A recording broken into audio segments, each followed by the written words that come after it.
Well, thank you very much. Thank you for the organizers. It's good to see my friends from Slovakia. This is probably my 5th or 6th trip here.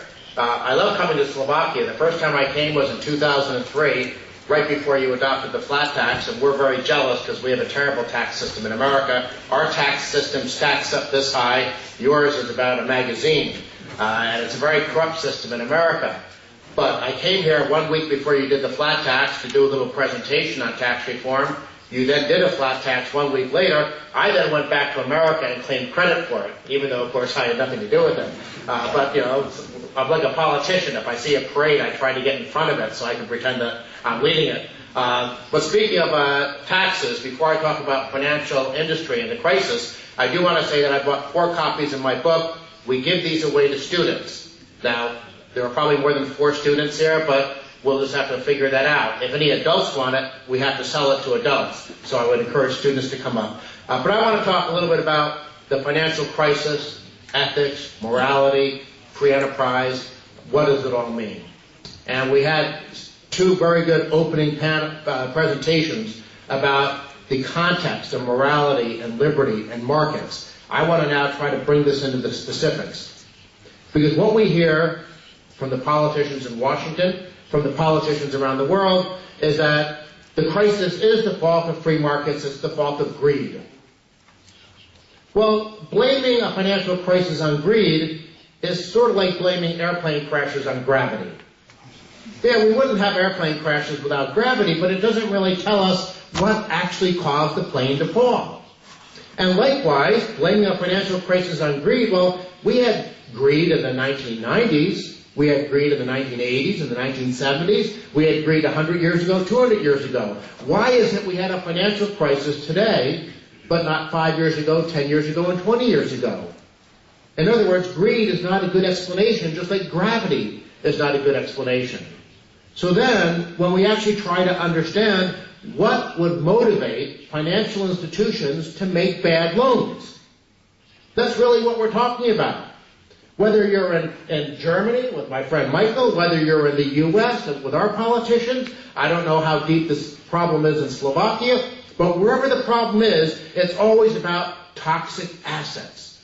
Well, what are toxic assets? Toxic assets are bad loans. So we have to ask ourselves, where did the bad loans come from? In the United States, when you try to untangle all the mess, what we find are 2 big explanations. Number 1, we had a central bank, the Federal Reserve, that was creating too much money. And what happens when you create too much money? That extra money has to go someplace. And of course, the way the Federal Reserve creates money is by putting it into the financial system. So the financial system had all this extra money sloshing around. It's like a bathtub that was filled up too much, and you try to get in, and the water spills over the side. But it wasn't just creating too much money. We then had government policies, especially 2 government-created entities called Fannie Mae and Freddie Mac, that in effect created a big subsidy for housing. A subsidy for housing that bordered on insane, because this is the way it worked. If you were a banker, a loan officer, a mortgage broker, under the rules of these government entities, Fannie Mae and Freddie Mac, you could give a loan for a house to the most lazy, worthless bum on the street for $500,000, and you would make money. You know why you would make money? Because you would take that loan that you made to this bum, and you would instantly sell it to Fannie Mae and Freddie Mac, and it wouldn't matter that you knew that the bum was not going to pay back the loan, because that was the problem with Fannie Mae and Freddie Mac. You still got your $5,000 or $10,000, whatever your commission was, you got your commission, you made the loan, and you dumped it on Fannie and Freddie. And of course, the combination of all this excess liquidity, and then this incredibly corrupt and misguided system of subsidies from Fannie Mae and Freddie Mac, we took all this excess liquidity, and then we tilted the playing field so it all flowed down into housing, and it created the bubble. And what happens with bubbles? I don't know if kids here in Slovakia play with the little circle things. You dip it into the bottle and you run along and the bubbles come out. What happens to those bubbles? They always burst sooner or later. And the housing bubble in America, it burst. Of course it burst. You can't expect housing prices to go up 15% a year forever, especially when you're giving loans to people that you know won't pay them back. And so, yes, the bubble burst. Now, I'm blaming this on government policy, and I think that's certainly right. But that doesn't mean that people in the private sector shouldn't get blamed. Because some banks went ahead and purchased mortgage-backed securities from Fannie and Freddie. So they would take these loans that they knew were garbage, they'd sell them to Fannie and Freddie and Freddie would package them up together and then sell them back to people who didn't know any better. The poor Chinese central bank bought lots of them, but also American financial institutions bought a lot of them. So, and Bavarian banks, well, we always like taking advantage of the Germans. So who really cares about them?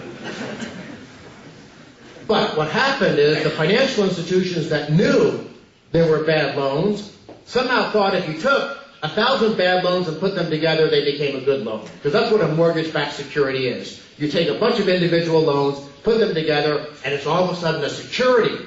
And guess what? It's rated AAA by the government oligopoly rating agencies.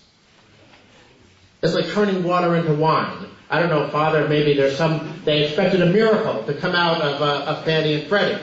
But all we got not a miracle, we got a financial crisis. And so now the question is, what do we do about it? The politicians have two answers, at least in Washington, but it seems that politicians everywhere are following these two answers. One, you bail out the people who made the mistakes. If a financial institution bought a lot of these terrible mortgage-backed securities, they have all these toxic assets, let's go ahead and take money from the people in this audience and give it to those banks and bail them out. Well, when I was little, if I tried to run out into the street, my mother would give me a little spank on the bottom. No, don't run in the street, because she wanted me to learn a lesson.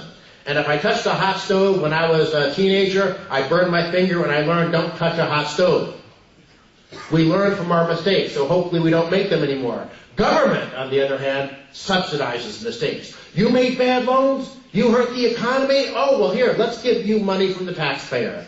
That creates what's known as moral hazard. When you socialize losses and risk, what are you going to get? You're going to get more losses and risk.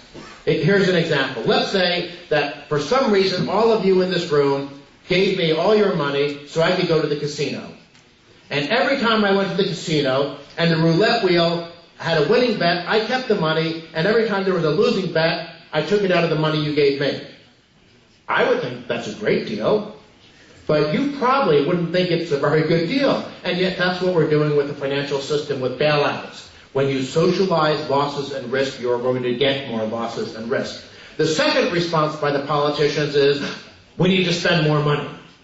Keynesian economic theory. Now, to be fair, they always have that response to everything. It's cloudy out, we should spend more money. It's sunny out, we should spend more money. It's daytime, we should spend more money. It's nighttime, we should spend more. That's what politicians love to do. They love to spend money. But they have even more success with that automatic reflex when the economy is weak. And again, let's use this audience as an example for why this Keynesian theory doesn't work. Let's say we divide the room in half, and we take all the money from the people in this half of the room and we lend it to the people in this half of the room. Now I have a math question for you. Who thinks we have increased the total amount of money in the room?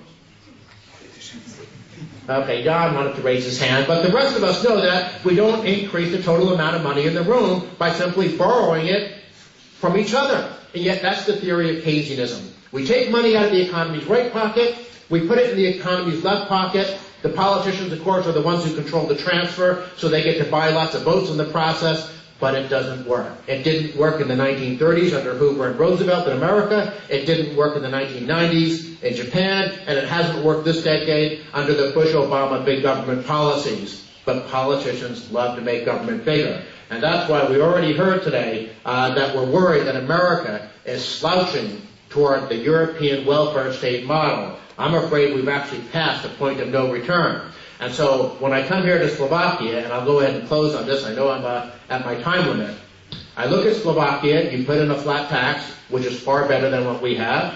You reformed your pension system, so you don't rely on the empty promises of politicians, so you have a more secure future. Government spending, the last figures I saw from the OECD, government spending as a share of GDP is less than it is in America, and we're heading in the wrong direction. I hope you're heading in the right direction. So it may very well be that in a couple of years I'm going to have to defect. So I want all of you to make sure to keep Slovakia a safe haven for freedom and liberty, because I'm looking for a place to escape when America becomes another France. Because when we become another France, we're not going to have the nice French wine and cheese and the girls with the pretty accents. Instead, we're going to have America with big government, and I don't want that future, and I want to make sure I can escape someplace, and Slovakia may be that place. Thank you very much.